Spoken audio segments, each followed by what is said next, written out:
వక్రతుండ మహాకాయ శ్రీకోటి సమప్రభ నిర్విఘ్నం గురుదేవ సర్వదా. ఓం సాయిశ్వరాయ విద్మహే సర్వాయ ధీమహి తన్నో సర్వప్రచోదయాత్. ఓం శాంతి శాంతి శాంతి. సాయిరామ్. మనం ఈ అధ్యాయంలో మనం 1వ శ్లోకం చెప్పుకున్నాం. ఈరోజు 2, 3 ఒక్కొక్క శ్లోకం చక్కగా చదువుకుంటూ అందులో ఉన్న అర్థం ఏమిటి మనం తెలుసుకుంటూ ముందుకి సాగిస్తున్నాం. నా వీలైనంత మట్టుగా నేను అంటే నాతో భగవంతుడు చెప్పిస్తున్నాడు. నేను మాత్రం ఏమీ కాను, నేను మానవ మాత్రుని మాత్రమే. నాలో ఉన్నది భగవంతుడు ఒక్కడే. భగవంతుడు నాతో చెప్పిస్తున్న కార్యక్రమం చక్కగా జయప్రదం అవ్వాలని ఆ భగవంతుడిని సర్వదా వేడుకుంటున్నాను. అయితే ఇప్పుడు 7వ అధ్యాయంలో జ్ఞాన విజ్ఞాన యోగం. ఈ జ్ఞాన విజ్ఞాన యోగంలో భగవంతుడు జ్ఞానాన్ని మనకి తెలిపిస్తున్నాడు. జ్ఞానం చాలా విలువైనది. ఎవరైతే ఈ జ్ఞానంలో ఉంటారో ప్రతి ఒక్కరికి అజ్ఞానం అన్నది అది పుట్టిన వెంటనే మాయాలోకంలో పడి ఈ మాయతో ఆ జ్ఞానం అన్నది కప్పబడి ఉంటుంది. ఆ కప్పబడిన జ్ఞానాన్ని మన సాయశక్తుల ప్రయత్నిస్తూ ఆ భగవన్నామస్మరణతో భగవంతుని తత్వజ్ఞానాన్ని తెలుసుకుంటూ జ్ఞానాన్ని పెంచుకుంటూ అజ్ఞానం అనే పొరని తొలగిపోయినట్లు మనం సర్వశక్తుల మనం ప్రయత్నించినట్టయితే మనందరం జ్ఞానవంతులేమే అవుతాం. అయితే ఈ జ్ఞానవంతులుగా మనకు అర్థమయ్యే రీతిలో భగవంతుడు ఒక్కొక్క శ్లోకాన్ని మనకు అందిస్తూ ముందుకు నడిపిస్తున్నాడు. సాయిరామ్. మొన్న 1వ శ్లోకం ఈ జ్ఞాన విజ్ఞాన యోగంలో 1వ శ్లోకం చెప్పాను. మయాసక్తమన పార్థ యోగం యంజం మదాశ్రయ అసంశయం సమగ్రం మాం యదా జ్ఞాన్యాస తత్సృణు. అంటే భగవాన్ వాచ ఇక్కడి నుంచి భగవంతుడే మనకి ప్రతి విషయం బోధిస్తున్నాడు. ఈ 7వ అధ్యాయంలో ఏదైతే ఉందో మొత్తం భగవద్గీతని 3 షట్కాలుగా దాన్ని వివరించారు.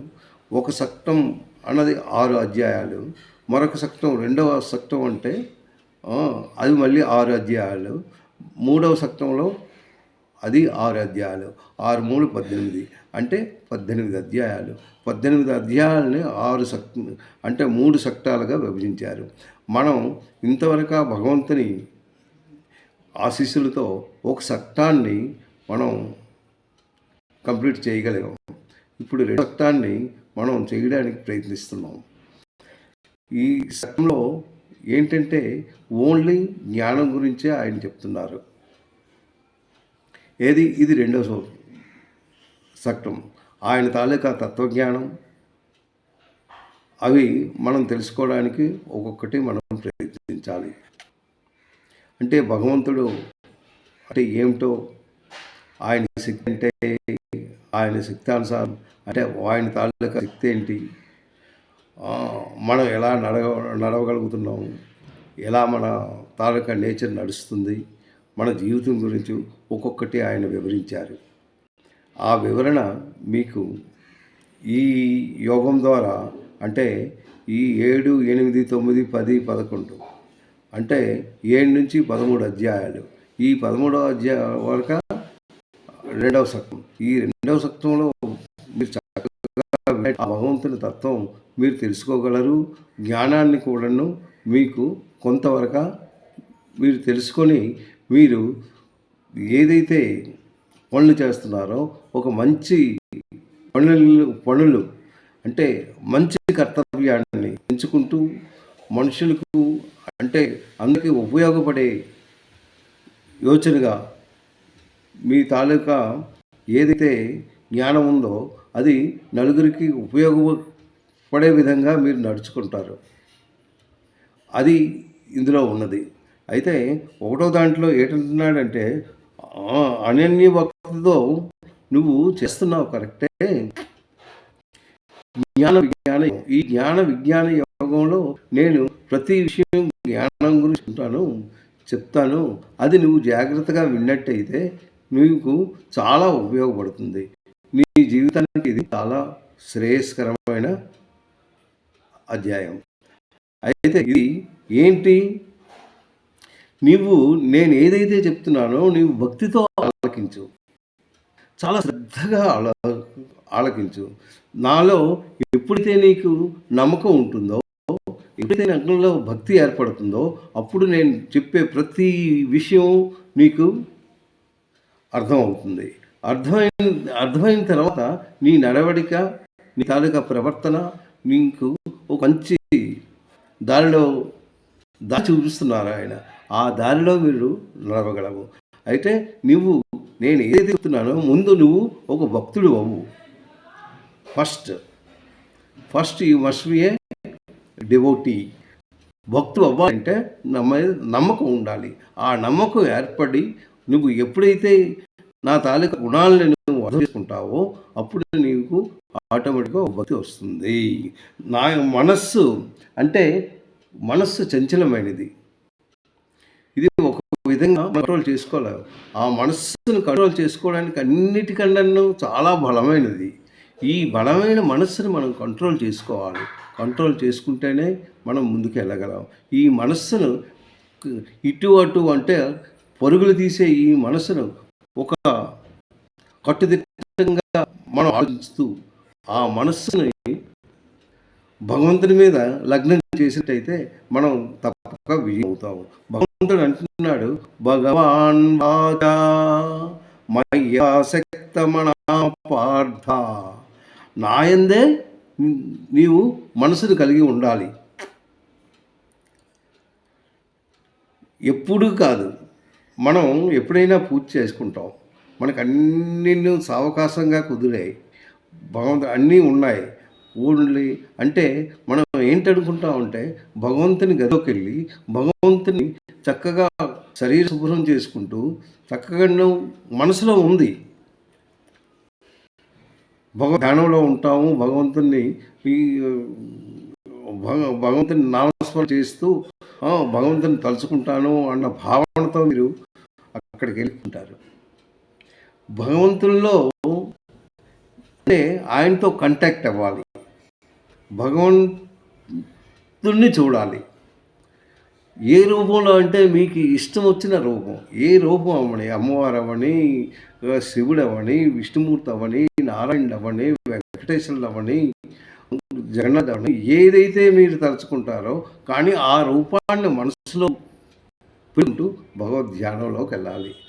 ఆ భగవద్ధ్యానంలో వెళ్తాను అన్న భావనతో మీరు కూర్చుంటారు. నేను ఇప్పుడు భగవంతుల్లో వెళ్తాను అని కలుసుకుంటూ జయ జగన్నాథ్ అంటారు. కానీ అది ఎంతసేపు? 1 నిమిషం 2 నిమిషాలు, అంతకన్నా ఎక్కువ మీరు భగవద్ధ్యానంలోకి వెళ్ళలేరు. ఎందుకంటే విధాలు చెందే ఆ మనస్సు అది ఒక దీనిగా అది కఠినం చేయడానికి చాలా అంటే సాధన కావాలి, చాలా సాధన కావాలి. ఈరోజు 1 నిమిషం కాదు, కొన్ని సెకండ్లతో భగవద్ధ్యానంలోకి వెళ్ళారు. కానీ ఆ భగవద్ధ్యానంలోకి వెళ్ళినప్పుడు ఎలా ఉంటుంది, మీ మనసు ఎలా ఉంటుందో ఒకసారి మీరు ఆలోచించాలి. మనసు భగవంతుని దగ్గర లగ్నం అయిందా లేదా? లగ్నం అవ్వలేదు అంటే మళ్ళీ ప్రయత్నించండి. ఆ విధంగా మీరు ప్రయత్నం చేస్తూ ఉంటే అదే భగవంతుని తాలూకా ధ్యానం, అదే భగవంతుని భక్తి, అదే అన్నిటిలో వినేది. మీరు 24 గంటల్లో మీరు అయిన అవసరం లేదు. మీకు భగవంతునితో లింక్ అయ్యిందా లేదా అని ఆలోచించినట్టయితే అదే భగవద్ధ్యానం. ఆ తర్వాత మీ కర్మ మీరు చేయక తప్పదు. ఏదైతే కర్మ చేస్తున్నారో అది పూర్వజన్మ సుకృతంతో వచ్చిన పనులు కనుక ఆ పనులు సత్కర్మ మంచి కర్మలు చేస్తూ మీ డ్యూటీ మీరు నిర్వర్తించవచ్చు. అది ఇక్కడ చెప్తున్నాడు భగవంతుడు నీవు శ్రద్ధగా నన్నే తలుచుకో, అనన్య భావంతో నువ్వు నన్ను తలిచినట్టయితే నేను నీకు దొరకను. నీకు నేను దొరకాలి అంటే నువ్వు మంచి భావనతో భక్తితో నన్నేగా నువ్వు చేసినట్టయితే నీకు తప్పగా నేను దొరుకుతాను అన్న భావనతో ఒకటో శ్లోకం మనకు అందించారు. ఇప్పుడు మనం చేసుకున్నది రెండో శ్లోకంలో భగవంతుడు ఇంకేం చెప్తున్నాడో మనం దీన్ని ఆలోచిద్దాం. ఏంటి చెప్తున్నాడు అనేసి.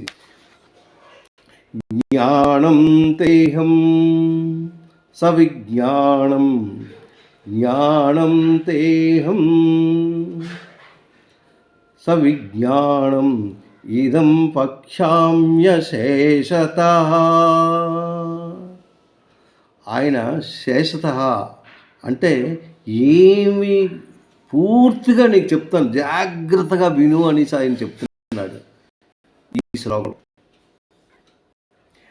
జ్ఞానం సవిజ్ఞానం ఇదం పక్షామ్య శేషతః అంటే తత్వజ్ఞాని నేను తెలియదు, just please here what I'm telling. అది ఇక్కడ ఆయన చెప్తుంది. విజ్ఞానమును తత్వజ్ఞానమును జస్ట్ నేను పూర్తిగా నీకు చెప్తాను కానీ చెప్పినప్పుడు మాత్రం చాలా జాగ్రత్తగా విను. అది జ్ఞానం తేహం సవిజ్ఞానం ఇదం పక్షామ్య శేషతః. పక్షామ్యం అంటే చెప్పేదను. భగవంతుడే చెప్తున్నాడు, నేను చెప్తాను, నువ్వు జాగ్రత్తగా విను అనేసి. యజ్ఞాత్వా అక్కడ ఏం చెప్తున్నాడు రెండవ పర్యాలో, యజ్ఞాత్వనేహ భూయం యత్ జ్ఞాతవ్యమవశిష్యతః యత్ జ్ఞాత్వా నాహియ భూయం అన్యత్ జ్ఞాతవ్యం అవశిష్యతే అవశిష్యతే అనేసి ఇక్కడ చెప్తున్నాడు. అంటే నాలో ఇంకా నేను ఏం ఉంటున్నాను, నేను అన్నీ నీకు చెప్తాను, చాలా జాగ్రత్తగా విను. నేను నీకు విజ్ఞానహితముగా తత్వజ్ఞానమును నేను బోధించదను, సంపూర్ణంగా నీకు తెలుతాను. దీన్ని ఎరిగిన పంపట నువ్వు ఎప్పుడైతే దీన్ని తెలుసుకుంటావో, నేను ఏదైతే చెప్తున్నానో జాగ్రత్తగా వినైతే.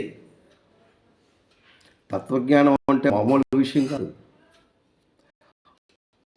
తత్వజ్ఞానం మానవుడు, అది మామూలుగా ఆయన ఉండడు. తత్వజ్ఞానం తెలుసుకోవాలి అంటే పెద్ద పురుషులకు మహానుభావులకు ఎంతో ట్రై చేస్తూ ఎన్నో విధములుగా వాళ్ళు ఆ తత్వం గురించి పాటుపడుతూ తెలుసుకోవాలి. ఆ దీంట్లో ఉన్నారు వాళ్ళు. అది తెలుసుకోవాలంటే భగవంతుడు మామూలైన వాడ. మొత్తం ఈ ప్రపంచం అంతా మొత్తం ఇదంతా ఆయనే సృష్టించాడు. ప్రతి జీవి ఆయన దగ్గరే ఉన్నాడు, ఆయనే అంతను. ఆత్మతత్వాన్ని తెలుసుకోవాలి. ఆత్మ నీ దగ్గర ఉన్న ఆత్మ పరమాత్మతో కలియాలి అంటే మనం 1 సెకండు 2 సెకండ్లు కూడా భగవనామస్మరణతో ధ్యానం చేస్తూ దాన్ని మనం పట్టుకోలేకపోతున్నాం. అలాంటి కొన్ని వేల సంవత్సరాలు వాళ్ళు తపస్సు చేస్తూ ఆ తత్వాన్ని తెలుసుకోవడానికి ఎంతో కష్టపడి దాన్ని తెలుసుకున్న వాళ్ళు చాలామంది ఉన్నారు.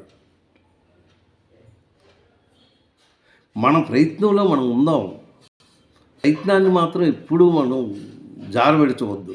ఆ పట్టుదలగన్ను ఆ భగవన్నామస్మరణ తెలుసుకోవడానికి ఎన్నో విధాలు మనం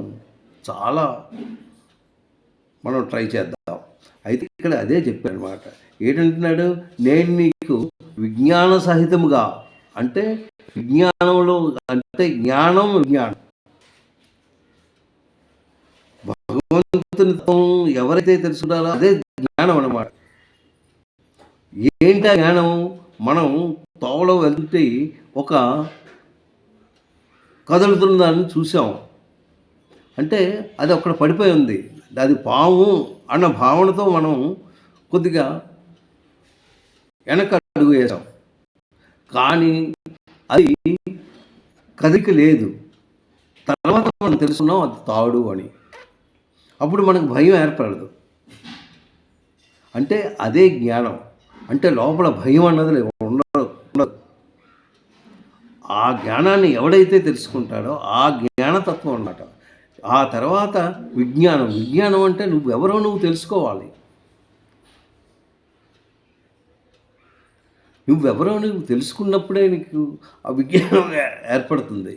ఏంటి, నేను ఈరోజు ఇన్ని పనులు చేశాను. నేను చేశానా? నా బాడీ చేసిందా? నా బాడీలో ఉన్నది ఏంటి? నా బాడీలో ఉన్న శక్తి ఎవరిచ్చారు? నేను ఈరోజు మాట్లాడుతుంటే నేను ఎలా మాట్లాడగలుగుతున్నాను? చూస్తున్నాను అంటే నేను ఎలా చూస్తూగలుగుతున్నాను? అది ఎవరైతే తెలుసుకుంటారో, ఆ జ్ఞానాన్ని ఎవరైతే తెలుసుకుంటారో అది విజ్ఞానం. ఆ విజ్ఞానాన్ని భగవంతుడు బోధిస్తున్నాడు. ఆ విజ్ఞానాన్ని తెలుసుకుంటున్నాడు, తెలిపిస్తున్నాడు. ఆ విజ్ఞానాన్ని నేను బోధిస్తున్నాను, నువ్వు చక్కగా విను. నేను నీకు విజ్ఞాన సహితముగా తత్వజ్ఞానాన్ని, తత్వజ్ఞానం అంటే భగవంతుడి తాలూకా శక్తిని, అది తత్వజ్ఞానం. భగవంతుడు ఎవరో తెలుసుకోవాలి. ఆ తత్వజ్ఞానాన్ని సంపూర్ణముగా అక్కడ ఏంటంటున్నాడు? సంపూర్ణముగా, అశేషత, పూర్తిగా నేను నీకు చెప్తాను అంటున్నాడు. సంపూర్ణంగా దీన్ని ఎవరైతే తెలుసుకుంటారో, తెలుసుకున్న తర్వాత ఇంకా తెలుసుకోవాల్సింది ఇంకేం లేదు. అందు గురించి నేను చెప్పింది నువ్వు జాగ్రత్తగా విను అనేసి అతను ఈ 2వ శ్లోకంలో అది చక్కగా మనకు అందించారు. జ్ఞానం తేహం సవిజ్ఞానం ఇదం పక్షమ్యశేషతః యజ్ఞాత్వా నేహ భూయః అంటే నీకు మరలా చెప్తున్నాను భూయా. ఈ సంస్కృత వర్డ్స్ మనం చాలా జాగ్రత్తగా మనం విన్నట్టయితే మనకు వచ్చేస్తాయి. ఇదేం పెద్ద కష్టమేం కాదు. ఇదేదో కష్టం అనుకుంటాం కానీ నథింగ్. కానీ అది మనం ఎక్కువ సాధనలో పడాలి. సాధన చేస్తే పోతుంది. భూయః, ఆ తర్వాత జ్ఞాతవ్యం అవశిష్యతే, నేను నీకు తెలిపేదను జాగ్రత్తగా. ఈ జగత్తులో తెలుసుకోవాల్సినది ఏది, ఈ ప్రపంచం గురించి నువ్వు తెలుసుకోవాల్సింది ఇంకేముండదు. ఇది కానీ తెలుసుకున్నట్టయితే దీనికి మించింది ఇంకోటి లేదు. ఇది ముందు తెలుసుకో. హూ ఆర్ యూ అన్నది నువ్వు తెలుసుకో అని ఈ శ్లోకంలో మనకి ఇచ్చారు. తర్వాత 3వ శ్లోకంలో ఏం చెప్తున్నారో మనం ఒకసారి విందాం. మనుష్యాణం, అక్కడ మనుష్యాణం, మనుషులు, మనలాంటి మనుషులు ఎంతమందో, కొన్ని కోట్ల మంది ఉన్నారు. కానీ అన్నిటికన్నా ఉత్కృష్టమైనది, అదృష్టమైనది, తెలుసుకోవలసిన వాడివి, అన్నిటికీ మించిన వాడిని మనుష్యానాం అంటే మనుష్య జన్మే. ఈ మనుష్య జన్మలోనే భగవంతుని తాలూకా తత్వజ్ఞానాన్ని నువ్వు తెలుసుకోగలవు. అలాగే జంతువులు అని, పక్షులని జ్ఞానం లేదు, అవి వాళ్ళు తెలుసుకోలేరు కూడా. తెలుసుకోవాలి ఒక మనుషుడే. ఎందుకంటే ఈ జ్ఞానాన్ని భగవంతుడు ప్రసాదించాడు. కానీ ఈ జ్ఞానం ప్రసాదించాడు కానీ ఇన్ని జారు విడిచిపెట్టుతున్నాం, అన్ని నువ్వు విడిచిపెట్టేస్తున్నాం. దాన్ని మనం క్యాచ్ చేసుకోవట్లేదు. ఎందుకు తెలుసుకుంటున్నా, మనలో ఒక అహం అన్నది ఉంది. అంటే ఈ గర్వంతో మనం ఏదైనా నేను చేశాను, నేను ఇది చేశాను, నేను అది చేశాను అనేసి ఎన్నో మాట్లాడుతున్నావు. నువ్వు చేసింది ఏంటి? అంతా భగవంతుడే చేస్తున్నాడు. అది నువ్వు తెలుసుకోలేకపోతున్నావు. అదనమాట ఇక్కడ చెప్తున్నాడు. అందుకే ఈ శ్లోకం మనుష్యాణం అని ప్రారంభించాడు. మనుష్యాణం సహస్రేషు, మనుష్యులలో సహస్రేషు అంటే వేల మంది. ఈ మనుషులు ఎంతమంది ఉన్నారో, కొన్ని కోట్ల మంది. ఈ కోటి మందిలో ఒక్కడు అక్కడ చెప్తున్నాడు చూడు. మనుష్యాణం సహస్రేషు కశ్చత్ యతతి సిద్ధయే, కశ్యత్ యతతి సిద్ధయే. ఒక్కడు మాత్రమే తెలుసుకోగలడట ఇన్ని కోట్ల మందిలో. అది తెలుసుకోవడం అది మామూలు విషయం కాదు అని చెప్పడానికి ఇక్కడ ఈ శ్లోకంలో కశ్యత్ అన్న పదాన్ని ఉపయోగించాడు. కశ్యత్ ఏంటంటున్నాడు? కశ్యత్ యత్ సిద్ధయే. సిద్ధయే ఏంటి? సిద్ధ చేయడం ఏంటి? ఆయనకి ఏంటి దొరుకుతుంది? భగవంతుని ఆయన ప్రేమ, ఆయన అభిమానం, ఆయన తత్వం అంటే అవి తెలుసుకోగలుగుతున్నాం. సిద్ధ అవే వాడి ఎవరు కొన్ని కోట్ల మందిలో ఇలా ప్రయత్నిస్తే ఒక్కడికి మాత్రమే అది దొరుకుతుంది, దొరకదు. అది కూడాను అలా అని మీరు విడిచిపెట్టదు. ఈ జన్మ కాకపోయినా నెక్స్ట్ జన్మ అలా జన్మలు అప్పుడే మనకి కలిగి వచ్చి 5000 years అయిపోయింది. ఈ 5,000 సంవత్సరాల్లో ఎన్నిసార్లు నువ్వు జన్మని తెలియదు. మీ తాలూకా లైఫ్ ఎప్పటి కొద్దిగా 70 to 80, 60, 70, 80 అంతే. కానీ కొన్ని వేల సంవత్సరాలు, ఇంకా వేల సంవత్సరాల్లో ఇంకా ఉంది కలియుగం ఎండ్ అవ్వడానికి. ఇందులో ఇంకెంత జన్మలుతావు, ఎన్ని తీసుకుంటావో అది నీకు తెలియదు. నువ్వు చేసుకున్న మంచిది అదే నీకు తోడవుతుంది. ఆ మంచి భావన నీకు ఎప్పుడైతే ఉంటుందో నువ్వు తప్పక నెక్స్ట్ జన్మలో మంచి జన్మని నీకు ప్రాప్తుంది. అది ఇక్కడ చెప్తుంది. మనుష్యానాం సహస్రేషు ఉన్న వేల మందిలో కశ్చిత్ తజ్జతి సిద్ధయే ఒక్కళ్ళకే దొరుకుతుంది. యతతామపి సిద్ధాణం వాళ్ళు ప్రయత్నించారు. యతత అంటే యతతా అపి సిద్ధాణం అంటే ప్రయత్నించేటి ఎవరైతే ప్రయత్నిస్తారో వాళ్ళు యోగులు అవుతున్నారు. అలాంటి యోగులు కొన్ని వేల మంది ఉన్నారు ప్రయత్నం చేస్తున్న వాళ్ళు. ఆ యోగిగా ఉండాలి అంటే ఆ భగవత్ ప్రాప్తి కలిగి ఆ తాళ వెళ్ళిన వాళ్ళు, అది ఏంటి శాస్త్రయుక్తంగా నడిచిన వాళ్ళు. అంతమందిలో ఆ యోగుల్లో కూడాను ఒక్కడ కూడా దొరకడం కష్టము. చూసారా, యోగి అవ్వు అంటున్నాడు, కానీ ఆ ఊళ్ళో కూడాను కష్టమే అంటున్నాడు. యతతామపి సిద్ధానాం కశ్చిత్ మాం వేత్తి తతతా.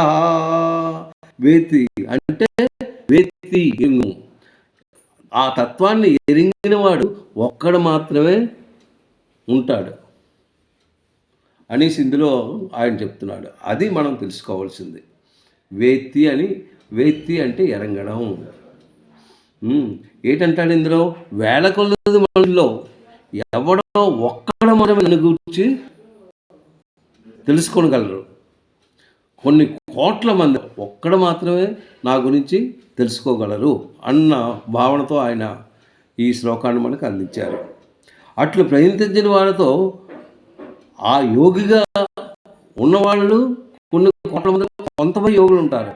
ఆ యోగుల్లో ఒక్కడే తత్వజ్ఞానాన్ని తెలుసుకున్నవాడు ఉంటాడు అన్న భావనతో ఈ శ్లోకం మనకించారు. ఏంటంటాడు?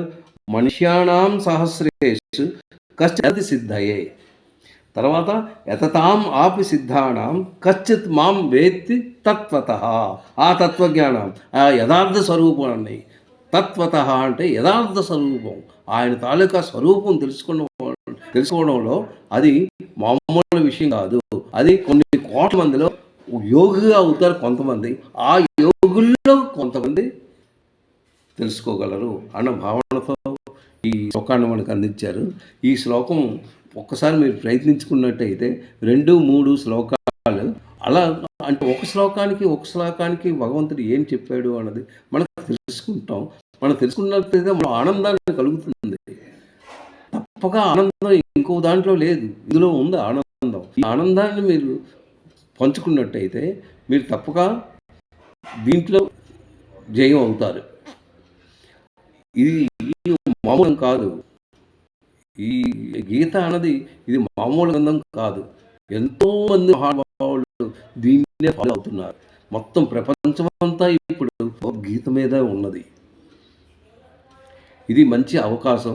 ఈ అవకాశాన్ని జారవిడుకోకుండా మీరు తప్పక దీన్ని ఫాలో అవుతారని ఆ భగవంతుడిని వేడుకుంటున్నాను. సాయిరాం.